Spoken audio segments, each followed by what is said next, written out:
Yan yung EDS or Electronic Derailleur System. Okay mga Ellen, quick bar check natin tong si Pinewood Ultra Pace. So yung frame nito is alloy 6061. So yung C-tube nito medyo maliit lang to, 15.5 and 29er yung kanyang frame. Head tube nito is tapered na rin, 44, 55 yan. Ito yung logo ng Voltus 5, yung base nila.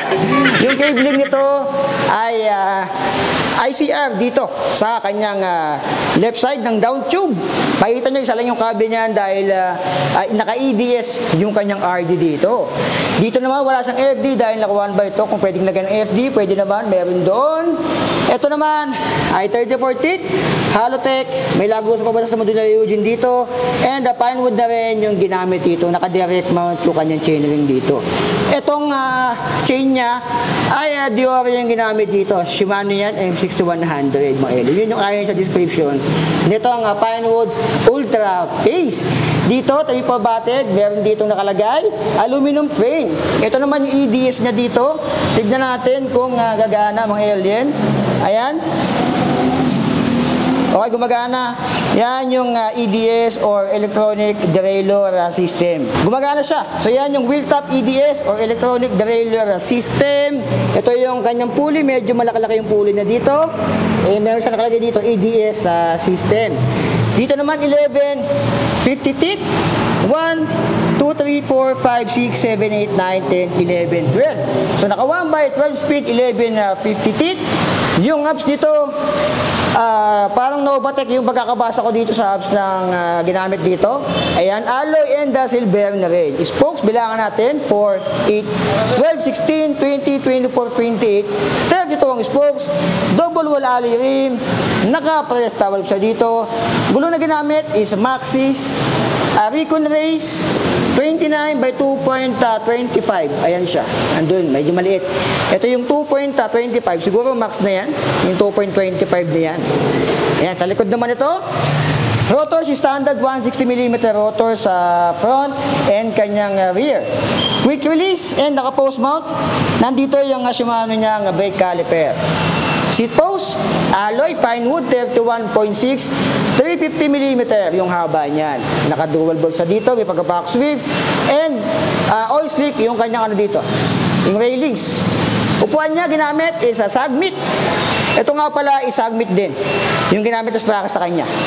Sa unahan, nakabaliktad lang to mga alien, XCR Santor yung ginamit dito. Ayan, medyo baliktad lang yung pagkakabit mga alien. Naka-air fork na rin siya. Ito yung manual lockout niya. Naka-air fork. Sa unahan, nakabaliktad. Kitang-kita nyo. 160mm and quick release dito. Head tube niya ay siyempre tapered. Nabagay ko na yan kanina. Stem niya is integrated mga alien and Neko yung ginamit sa kanyang headset. 44, 55 mga alien. Haba na to ay nasa 700mm. And yung kanyang brake is a Shimano MD200 and ito yung shifter niyang EDS. Ayan mga alien. So kaya alamin natin yung timbang nito ni Pinewood Ultra Pace. Let's go! Okay, ito yung timbang ni Ultra Pace 321. Medyo may kabigatan to feeling ko. Okay, meron niya 14.23. So yun yung accurate niya, 14.23 kg. Si Pinewood Ultra Pace. Okay mga alien, nasa 14 kg si Pinewood Ultra Pace. Ito is naka 1x and naka direct mount yung kanyang crank dito. May Halotech. Lago sa pamunta sa mundo ng mga pogi dyan. Kung gusto nyo maglagay ng FD, tignan natin. Pwede naman. Pero ito is naka EDS nga. Ito bago lang sa atin to.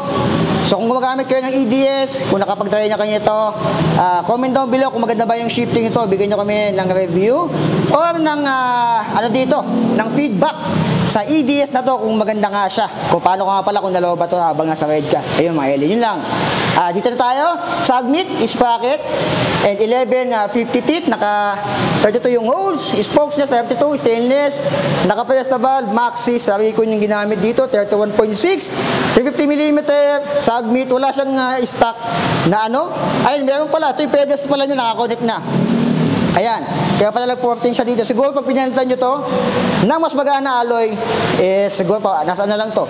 Almost saktong 14 siguro mga alien. Yung port niya, pwede na rin. Kasi SR Santur, and the air port na rin niya mga alien. Dito may hipan. Kapag naubusan ng hangin, naka-integrated yung stem niya dito. Sabihin, magkasama na yung handlebar. And the kanyang stem, mayroong ganitong carbon itsura. Ayan mga alien, medyo baliktad lang yung kanyang pagkakalagay ng port dito. So magkano nga ba ito dito? Kay Striga Bikes Show Boulevard, ang presyo nito ay tumataginting na dating 42,000, ngayon isa 38,500 pesos mga alien. Naka MD200. Wala ka na papalitan dito, buko doon sa kanyang pedals. Yun lang mga alien, pwede na lahat ang presyo nito. Medyo may kabigatan siya. So comment down below kung ano masabi nyo kay Pinewood Ultra Pace. Meron pang isang pinapabaitik sa akin, yung Invincible yata yun. So soon nahanapin natin yun mga alien. Ngayon natagpuan na natin si Pinewood Ultra Pace. So yung details ng Facebook page na is nandyan sa video description mga alien.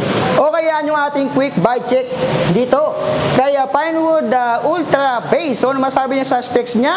So kung gumagamit ka kayo nitong EDS, pa-comment down below, bigyan nyo kami ng review nito or ng feedback kung maganda ba yung shifting nito, lalo sa mga long rides. Kasi bihirang-bihira ito ngayon. Ito yata yung latest na nasa market ngayon, no? Wheel top electronic derailleur system. So yung details ng Striga Bike Show Boulevard is nandyan lang sa video description mga aliens. Nagulat ako. So yung pinakalamag nyo dito, nasa baba to, si Striga Bike sa Show Boulevard. Sa taas ito yung Watson mga aliens. So yun, just pag na ang alien nyo. Like, comment, subscribe, so be it. I love you all. Signing out.